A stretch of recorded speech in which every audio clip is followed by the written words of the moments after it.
Alright guys, welcome back to the channel. Today I'm going to show you how to install some prefab cabinets in an existing space. These boxes are prefab. We bought these, they were shipped to us, they came in a cardboard box, they were disassembled, everything's pre-finished so you don't have to worry about getting a finisher in and do anything extra. Put the boxes together, install them, and you've got a brand new set of cabinetry. Here is our designer rendering.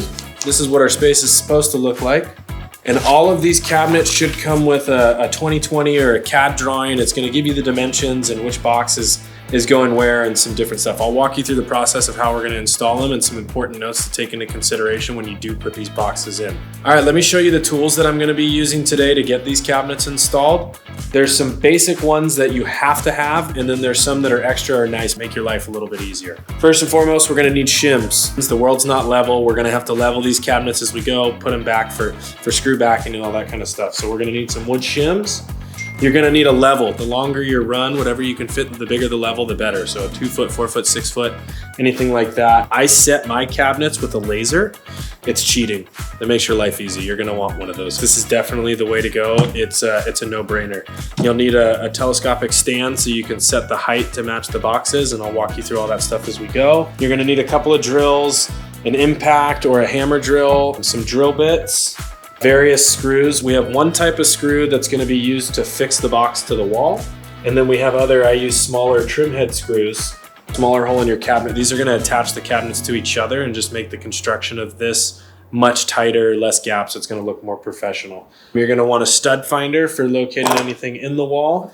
A little mallet always comes in handy. Mallet, pry bar, a square for marking out outlets, those kind of things. And then you're going to want some clamps. Get yourself 3 or 4 of these. These are gonna help hold the cabinets together. Another little cheat trick that's gonna make your life really easy. So go ahead and invest in a couple of these. And as always, you're gonna want a vacuum to clean up after yourself. That should get you through this project. All right, here we are. So I've unboxed our RTA cabinet or our custom prefab cabinet. I've taken it out of the box. I pulled all the pieces apart. I've got my doors for my cabinet. You know, I've got the toe kick. This is an extra shelf. Drawer face, the drawer box assembly. If your cabinet has a drawer, it's gonna come in pieces. You're gonna have to build that too. Drawer slides. This is the bottom of my cabinet. And then what I've done now, because remember we're modifying this cabinet so that it's shorter than the rest of the cabinets, is I've separated all the pieces I'm gonna need to cut. That's gonna be the left and right side of the box. That's going to be the face frame. And it's also gonna be the back of the cabinet. I have to cut all of these to the same height so that my new box is level and I can attach it to the rest of my already assembled cabinets so that we can match the aesthetic of what needs to happen with this elevation. I'm gonna do all of this on the table saw. So I'll take you over to the saw. I'm gonna walk you through what that looks like. Let's get started. All right guys, so the first step is gonna determine which side of the material that we wanna cut off. Our layout has shown that all of the toe kicks are the same height. So what we wanna do is measure from the toe kick up or from the top down. We're gonna take the top, 6 inches off of this cabinet and give ourselves the elevation drop. What's cool with the already assembled or pre-finished cabinets is they come painted. There's different customization points that you can use on these. What I'm gonna do is I'm gonna take the top drawer box. This one has a drawer box and it's got a front face frame filler. I'm gonna cut out the line at the top of this frame. So my doors are still gonna trim out. I'm gonna still have a nice finished edge when you look at the face of the cabinet, and I'm not gonna have to do any extra assembly. All I'm gonna be doing is cutting and modifying this box.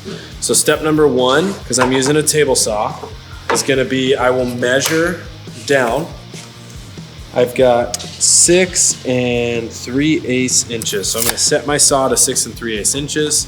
I'm gonna cut this portion of the frame out, and then what this dimension ends up being at the end, the 23 5/8, I'm gonna cut all of those panels at 23 5/8 from the bottom up. So we're gonna match that and then we'll build the box. I'll show you how we do that and we'll get it installed.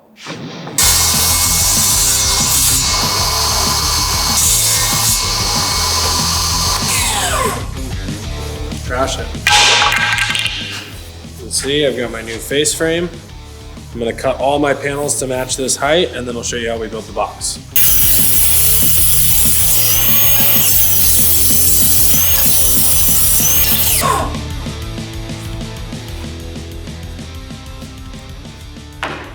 Now that we've got all our pieces cut, the next step is going to be building the box.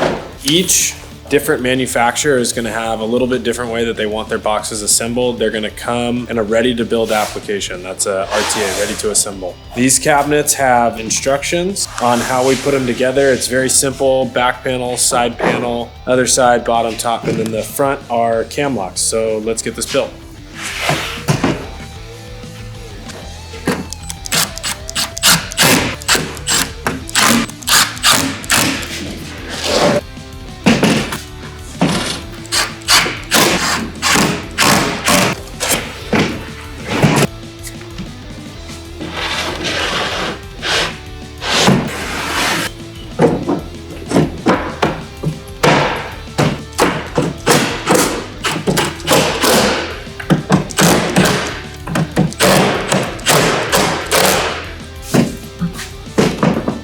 Solid.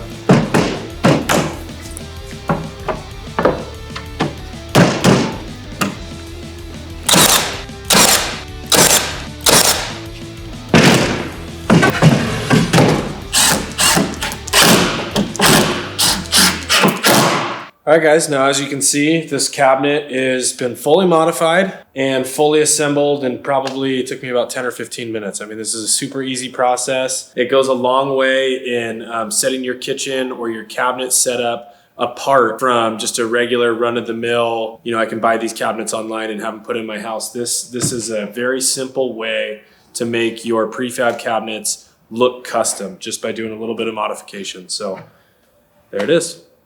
All right guys, we're upstairs, we're in the space. Now we're getting ready to install these cabinets. What we're gonna do first is we're going to strip all of our boxes down.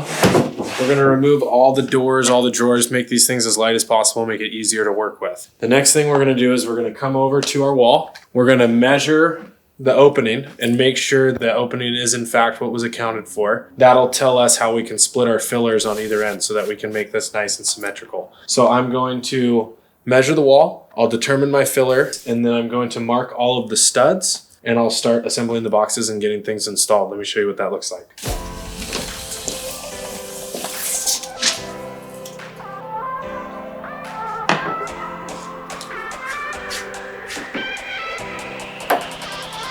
All right, so the first thing I did was I set my laser to the height of the cabinet. So I measured one of these boxes when they're standing up. They come standard, most of the time 34.5 inches.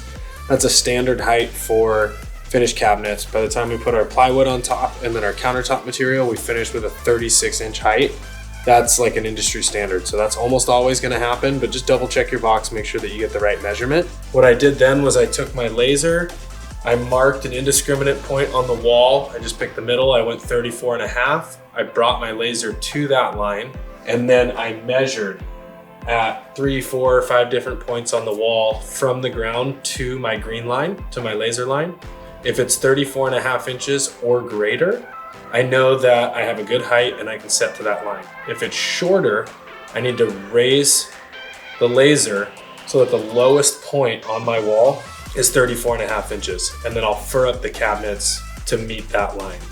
If I do it the opposite way, you get into cutting toe kicks and doing a whole bunch of stuff, or you get unlevel cabinets and it makes your countertop, rooftop, everything a big mess. So I measured my 34.5, I double checked my line, I made sure I'm good to go.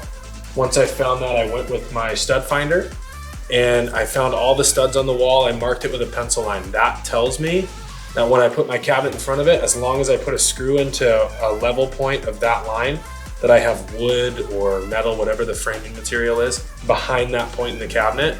I pre-drill the cabinet to that hole. I screw the fastener into the cabinet and attach it to that stud, and that cabinet's solid, it's not gonna go anywhere. So now that I've taken all the time to do my prep work, I've measured my opening, I know the width, my cabinets are gonna fit, I determined the size of my filler. Now with everything marked, I come over, I've got my filler cut, I've attached it to my cabinet with those clamps that I talked about. I made sure that it was nice and tight. I lined up the top to bottom, all the little cosmetic details that you want to take into consideration. Again, this is your project, so as little or as much prep as you want. Now that this is clamped in place, I'm gonna pre-drill a hole, and then I'm gonna use one of my trim screws to attach this filler to the cabinet. If I have a piece of wood, finished material that's gonna meet a wall or a surface that may or may not be level, I put what I call like a relief cut or a taper cut on that, so that the frontmost point of that material is what's gonna be making contact with the wall. I don't have to fight the back if things aren't square or whatnot, because the world's not perfect. So I made that cut, I put this piece on here. I'm gonna sink these screws. The first piece is easy. You don't have to worry about seeing screw heads because it's gonna be against the wall. As we move on down through this project and attach boxes to each other, I'm gonna show you some of the different locations that I like to put these screws on these cabinets to hide them because they are already finished. We're not gonna have someone come through and repaint these. So let's get this attached. I'll get the first box in and I'll show you how we keep going from there.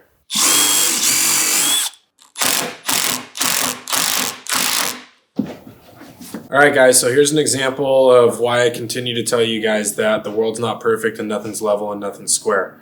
Come over to this corner where I pre-cut this filler. If I try and go with a generic measurement and my walls are out of plumb, you're gonna end up with a nice big gap on one side or the other 9 times out of 10. So if you take a look at the bottom, very tight to the wall, my material's all the way over. And at the top, I've got about a 1/4 inch gap. So what I do is I scribe this material. I know that it's a 1/4 inch because I measured. So what I'm gonna do is I'm gonna pull my cabinet out. I'm gonna remove that filler.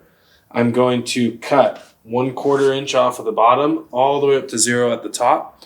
Reattach that piece, slide it in, and I'm gonna be nice and tight to the wall. The other option that you have, prefab cabinets also often have trim pieces or what they call scribe moldings. If you don't want to do the scribe, you can hide it with a very small piece of filler that will sit over the top of the face frame and hide those gaps. Doesn't look as good, as professional, as clean. So I'm just gonna go the extra mile. I'm gonna take that off, scribe it, and make it look nice.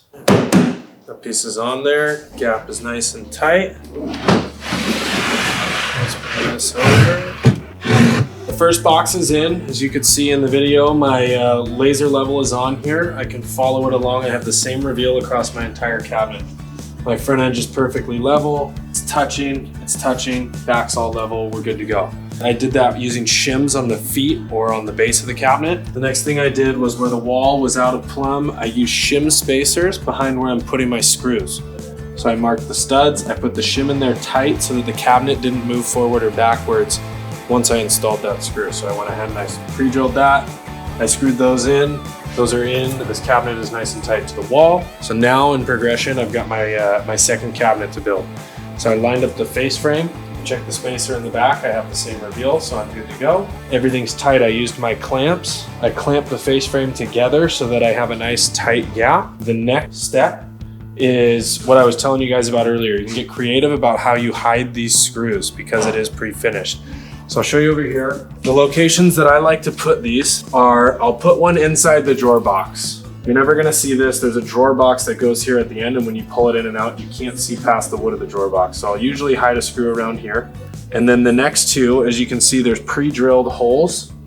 These are where the hinges go for the cabinet doors. So what I like to do is sneak a screw in around behind where the hinge is gonna be. When those are installed, once the hinge is over it, you don't see the screw head. So it makes for a very nice, tight, professional finish. Let's get that in.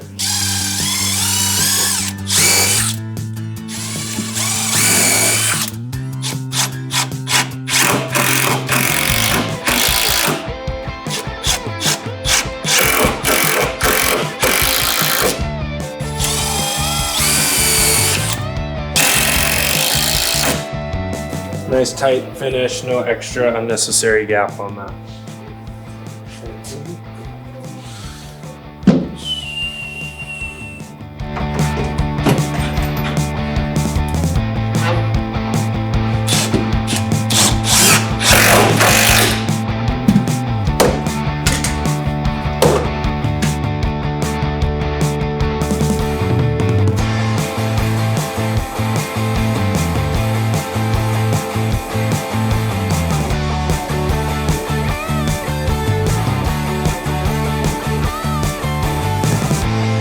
All right, guys, so we wrapped up for today. We got all our cabinets installed. We put our drawer boxes back in. The door faces on. As you can see, everything's nice and level, perfectly square. We took the time to make sure that this stuff came out right, and it did. It looks awesome. So stay tuned for our next video. We'll show you how we're gonna install the toe kick. We're gonna install cabinet hardware. We're gonna put the rough top on this so it's ready for the countertop material. The countertop material is gonna be quartz. Put a rough top on, get it templated, and get this thing buttoned up and finished. It's gonna look awesome. If you like what we did here today, go ahead and like and follow down below, subscribe to the channel, and stay tuned for more.